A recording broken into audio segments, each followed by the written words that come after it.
Praise to the lord. ఈరోజు దేవుడు మనకిచ్చినటువంటి వాగ్దానం ఏంటంటే యెషయా గ్రంథము 58వ అధ్యాయము 8వ వచనం. స్వస్థత నీకు శీఘ్రముగా లభించును. ఆమేన్. స్వస్థత మనకి త్వరగా దేవుడు అనుగ్రహిస్తాడు.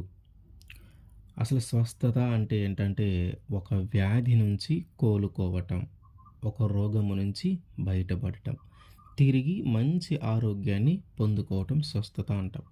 అయితే స్వస్థతని మనము రెండు విధాలుగా చూడాలి. ఒకటి శరీర సంబంధమైన స్వస్థత, రెండు ఆత్మీయ సంబంధమైన స్వస్థత.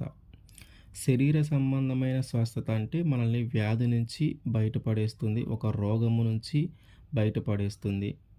అది ఆత్మీయ సంబంధమైన స్వస్థత అంటే ఒక పాపము నుంచి మనల్ని విడిపిస్తుంది.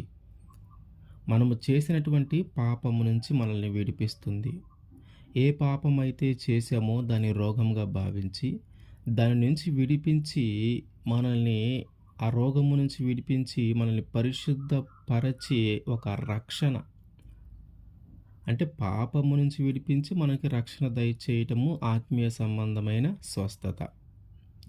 శరీర సంబంధమైన స్వస్థత ఏమో ఒక వ్యాధి నుంచి కోలుకోవటము, తిరిగి మంచి ఆరోగ్యాన్ని పొందుకోవటం శరీర సంబంధమైన స్వస్థత. అయితే ఆత్మీయ సంబంధమైన స్వస్థత అంటే ఏంటంటే ఒక పాపము నుంచి మనము క్షమింపబడి, ఒక పాపము నుంచి విడిపించబడి, మనము చేసినటువంటి పాపాన్ని బట్టి దేవుని దగ్గర ప్రాధేయపడి, మనము చేసినటువంటి పాపము ఆయన రక్తంలో కడగబడి, మనము ఆ పాపము నుంచి విడిపించబడి రక్షణ పొందుకోవటము స్వస్థత పొందుకోవటం అంటాం.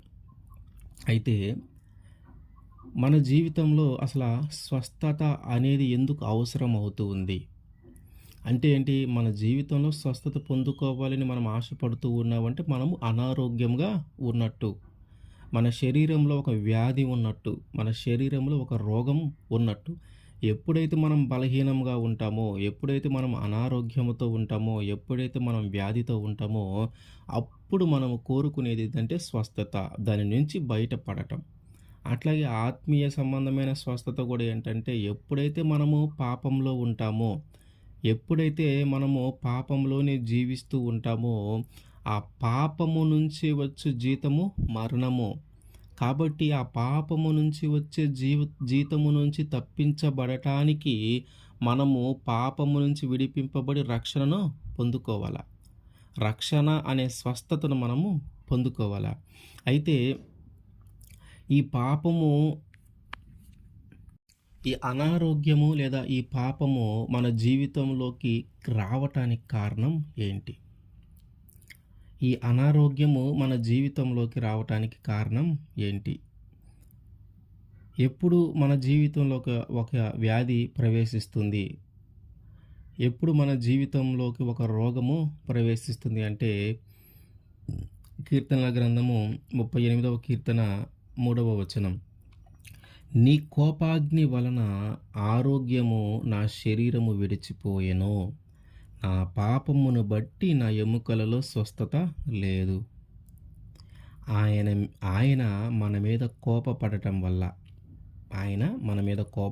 వల్ల మన శరీరంలో ఉన్నటువంటి ఆరోగ్యమంతా మనల్ని వదిలిపెట్టి వెళ్ళిపోయి మన శరీరంలోకి అనారోగ్యము వస్తుంది. మరి ఆయన ఎప్పుడు కోపడుతున్నాడంటే మనము పాపము చేస్తూ ఉన్నప్పుడు, మనము పాపంలో పడినప్పుడు, మనం ఎప్పుడైతే ఆయనకి ఇష్టానుసారంగా జీవించట్లేదో, మనం ఎప్పుడైతే ఆయన్ని ద్వేషిస్తూ ఉన్నామో, మనం ఎప్పుడైతే ఆయన యందు భయభక్తులు లేకుండా మనము బ్రతుకుతూ ఉన్నామో, అప్పుడు ఆయనకి మన మీద కోపం వస్తుంది. ఆయనకి ఎప్పుడైతే మన మీద కోపం వస్తుందో మన శరీరంలో ఉన్నటువంటి ఆరోగ్యము తొలగిపోయి అనారోగ్యము మన శరీరంలోకి ప్రవేశిస్తుంది. కాబట్టి మనము చేసిన పాపమును బట్టి మన ఎముకలలో స్వస్థత లేదు. మనము చేసినటువంటి పాపమును బట్టి మన శరీరంలోకి ఒక వ్యాధి, ఒక రోగము ప్రవేశిస్తుంది. అయితే ఇంకొక విషయం కూడా ఇందులో దాగి ఉంది. అది ఏంటి అంటే కొన్నిసార్లు మన శరీరంలోకి ఒక వ్యాధి అయినా, ఒక రోగమైనా ప్రవేశించాలంటే ఆ దేవుడు ఆయన ఇష్టానుసారంగా మన జీవితంలో కొన్నిసార్లు ప్రవేశింపచేస్తాడు. ఎందుకంటే మనల్ని పరీక్షించటానికి. యోబు గారి జీవితంలో గూడా అదే జరిగింది.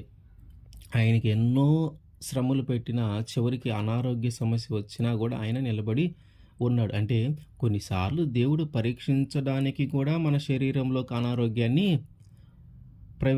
ప్రవేశింపజేస్తాడు. కొన్నిసార్లు మనల్ని పరీక్షించటానికి కూడా మనకి వ్యాధులొస్తాయి. కొన్నిసార్లు మనం పరీక్షింపబడటానికి కూడా మనకి రోగాలొస్తాయి. కాబట్టి మన శరీరంలోకి అనారోగ్యము, ఒక వ్యాధి ఎందుకు ప్రవేశిస్తుందంటే, ఒకటి మన మీద ఆయనకి కోపము రావటం వల్ల. ఆ కోపం ఎందుకొస్తుందంటే, ఆయనకి ఇష్టంగా మనము జీవించకపోవటాన్ని బట్టి, ఆయన ఇష్టానుసారంగా మనం బ్రతకకపోవటాన్ని బట్టి, ఆయన యందు భయభక్తులు లేకుండా మనం జీవించటాన్ని బట్టి ఆయనకి మన మీద కోపము వస్తుంది. ఆ కోపాన్ని బట్టి మనము చేస్తున్నటువంటి ఆ వ్యతిరేకమైన పనులను బట్టి, మనం చేస్తున్నటువంటి ఆ పాపాన్ని బట్టి మన జీవితంలోకి కొన్ని సార్లు వ్యాధులు ప్రవేశిస్తా ఉంటాయి. కొన్నిసార్లు మనల్ని పరీక్షించటానికి గూడా దేవుడు మన జీవితంలో వాటిని ప్రవేశింపజేస్తూ ఉంటాడు. అయితే మరి ఈ అనారోగ్యము నుంచి మనం ఎలా విడిపింపబడాలి? ఈ వ్యాధి మనలో నుంచి తొలగిపోవాలంటే మనము ఏమి చేయాలి? తిరిగి మంచి ఆరోగ్యాన్ని మనం పొందుకోవాలంటే మనమున్నటువంటి మార్గము ఏంటి? పాపము నుంచి విడిపింపబడి మనము రక్షణ అనే స్వస్థతను పొందుకోవాలంటే మనము ఏం చేయాలి? మత్తయి సువార్త 8వ అధ్యాయము 13వ వచనం. అంతటా యేసు, ఇక వెళ్ళుము, నీవు విశ్వసించిన ప్రకారము నీకు అవునుగాక అని శతాధిపతితో చెప్పెను.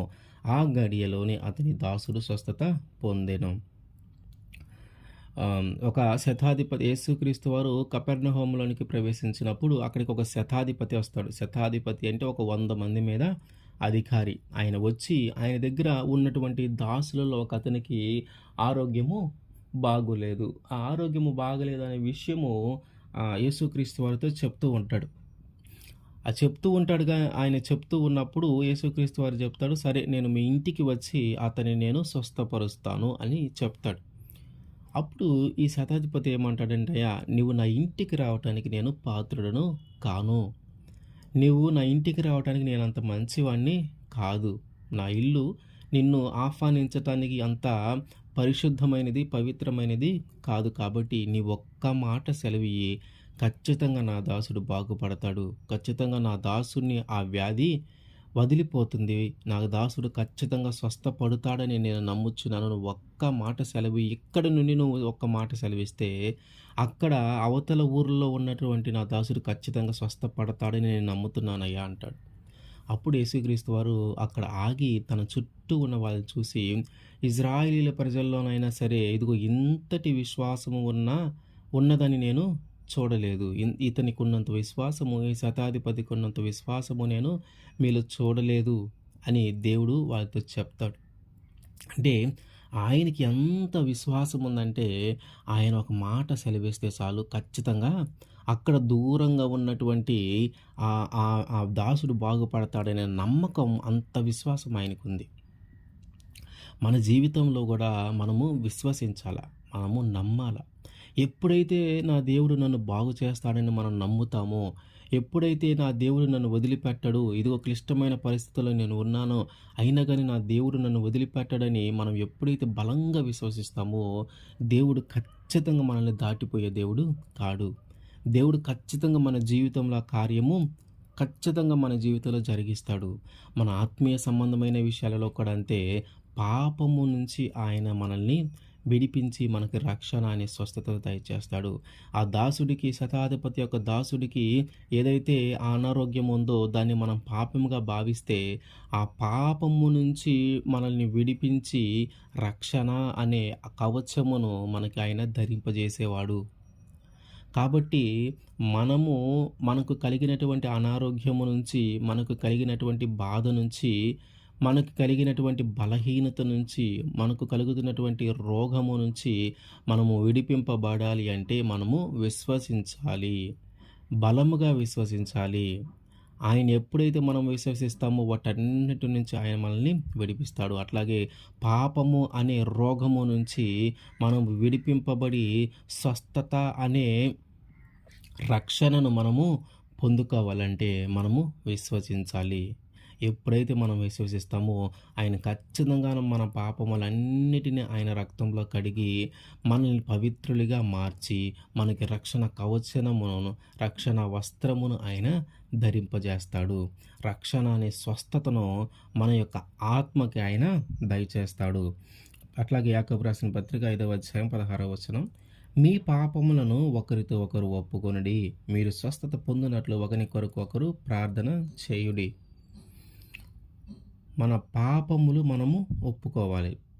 మనం ఏదైతే పాపము చేశామో, ఏదైతే దోషము చేశామో, ఏదైతే ఆయనకి ఇష్టానుసారంగా మనము జీవించకుండా లోక ఆశల్లో మనం బ్రతుకుతూ ఉన్నామో, వాటన్నిటిని గానీ మనము ఆయన దగ్గర ఒప్పుకుంటే ఖచ్చితంగా ఆయన వాటన్నిటిని గురించి మనల్ని క్షమిస్తాడు. అట్లాగే మన గురించి మనం ప్రార్థన చేయటమే కాకుండా, మన ప్రక్కవారి గురించి గూడా మనము ప్రార్థన చేయటాన్ని బట్టి మనకి స్వస్థత కలుగుతుంది.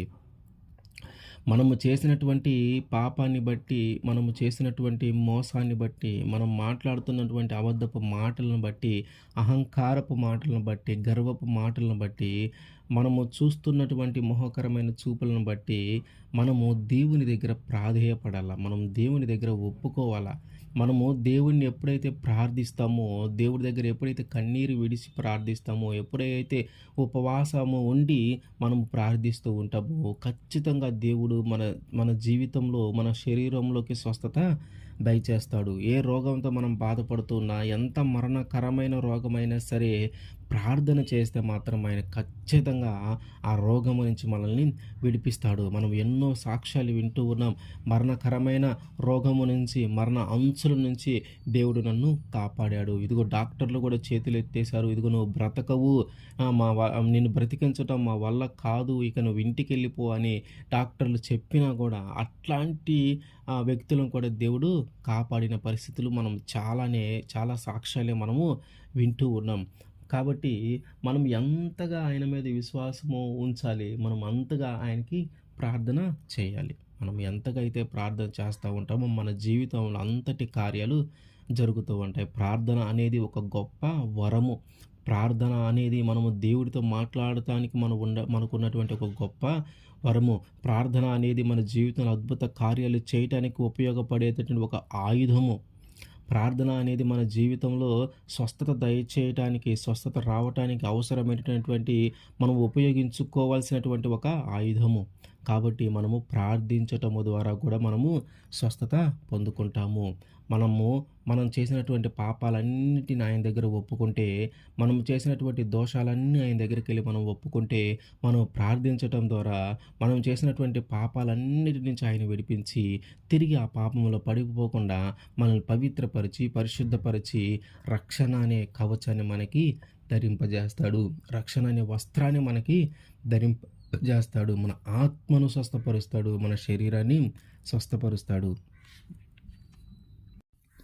యెషయా 53వ అధ్యాయము 5వ వచనం, మన అతిక్రమములను బట్టి అతడు గాయపరచబడెను, మన దోషములను బట్టి నలగొట్టబడెను, మన సమానార్థమైన శిక్ష అతని మీద పడెను, అతడు పొందిన దెబ్బల చేత మనకి స్వస్థత కలుగుచున్నది. మన అతిక్రమములను బట్టి అతను గాయపరచబడ్డాడంట, మన దోషములను బట్టి ఆయన నలగొట్టబడ్డాడంట. మన మీదకి రావాల్సినటువంటి శిక్షను ఆయన మీదకి వేసుకున్నాడు. తప్పు చేసింది మనము, పాపము చేసింది మనము, అతిక్రమములు చేసింది మనము. వీటన్నిటికీ సంబంధించిన శిక్ష మన మీదకి రావాలా? వాటి వలన మనము గాయపరచబడాలా? వాటి వలన మనము నలగొట్టబడాలా? కానీ వాటి వల్ల రావాల్సినటువంటి శిక్షను అంతటిని కూడా మన మీదకి రాకుండా ఆయన భరించాడు సిలువలో. ఆయన మన కోసము ప్రాణం పెట్టి, మనం చేసిన పాపాల యొక్క శిక్ష, మనం చేసినటువంటి దోషాల యొక్క శిక్ష మన మీదకి రాకుండా ఆయన మీద వేసుకున్నాడు. ఎంత ప్రేమ మన మీద చూపిస్తూ ఉన్నాడంటే దేవుడు, మనము చేసినటువంటి పాపానికి మనము శిక్ష అనుభవించకుండా ఆయన శిక్ష అనుభవిస్తూ ఉన్నారు. మన కోసము, మనం చేసిన పాపముల కోసము, ఈ లోకంలో ఉన్న ప్రతి వ్యక్తి కోసము, ఈ లోకములో ఉన్నటువంటి ప్రతి వ్యక్తి కోసము ఆయన ప్రాణత్యాగము చేశాడు.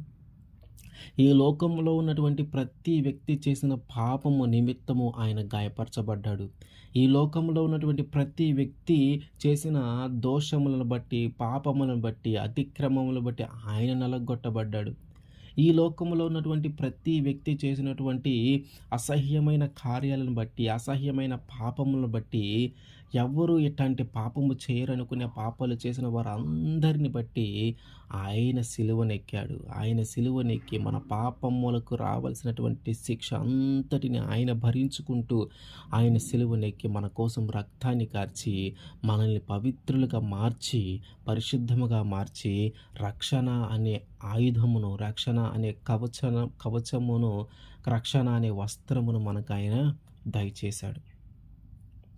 రక్షణ అనే వస్త్రమును ఆయన మనకి దయచేశాడు. మనము చేసిన పాపములన్నిటిని ఆయన క్షమించి మన శరీరానికి స్వస్థతనిస్తూ ఉన్నాడు. మన ఆత్మకి స్వస్థతనిస్తున్నాడు. మన శరీరంలో ఏదైతే వ్యాధి ప్రవేశించిందో, మన శరీరంలో ఏదైతే రోగము ప్రవేశించిందో, మన శరీరంలో ఏదైతే బలహీనత ప్రవేశించిందో, వాటన్నిటి నుంచి మనము మనము విడిపించబడతా ఉన్నాము. దానికి కారణం ఏంటంటే, మనము విశ్వసిస్తూ ఉన్నాం ఆయన నా రోగాన్ని విడిపిస్తాడని, విశ్వసిస్తూ ఉన్నాం ఆయన ఈ వ్యాధి నుంచి నన్ను విడిపిస్తాడని, ప్రార్థిస్తూ ఉన్నాం ఆయన ఖచ్చితంగా నా మొర వింటాడని, కన్నీళ్ళు విడుస్తూ ఉన్నాం ఆయన ఖచ్చితంగా నా ప్రార్థన ఆలకిస్తాడని మనం విశ్వసించడం ద్వారా, ప్రార్థన చేయటం ద్వారా మన మీదకి రావాల్సినటువంటి శిక్షణ ఆయన వేసుకుని, ఆయన పొందిన దెబ్బల చేత మనము స్వస్థత పొందుతూ ఉన్నాం. అట్లాగే మన ఆత్మీయ సంబంధమైన స్వస్థత కూడా ఏ పాపముని బట్టి అయితే మనము ఈ లోక ఆశల్లో పడిపోతూ ఉన్నామో, ఏ ఆశలను బట్టి అయితే మనం పాపంలో పడిపోతూ ఉన్నామో, ఇట్లా మనము చేసినటువంటి ప్రతి తప్పుని, ప్రతి పాపాన్ని మనం ఆయన దగ్గర ఒప్పుకొని ఆయన రక్తంలో మనం కడగబడి స్వస్థత అనే రక్షణను ఆయన మనకి దయచేస్తాడు. ఎప్పుడైతే మనం మన పాపాలు ఒప్పుకుంటామో, ఎప్పుడైతే మనం ఆయన్ని విశ్వసిస్తామో, ఎప్పుడైతే ఆయన దగ్గర మనం ప్రార్థన చేస్తామో, ఆయన పొందిన దెబ్బల చేత మనకి స్వస్థత ఆయన దయచేస్తాడు. మనం చేసిన పాపాలన్నిటిని ఆయన క్షమించి, మనం చేసిన దోషాలన్నిటిని ఆయన క్షమించి, ఇదిగో రక్షణ అనే స్వస్థత మనకి దయచేయగలిగిన దేవుడు ఆయన. కాబట్టి మనము మన యొక్క శరీర స్వస్థత, మన యొక్క ఆత్మీయ స్వస్థత రెండిటిని ఆయన మనకి దయచేయునుగాక. ఆమేన్.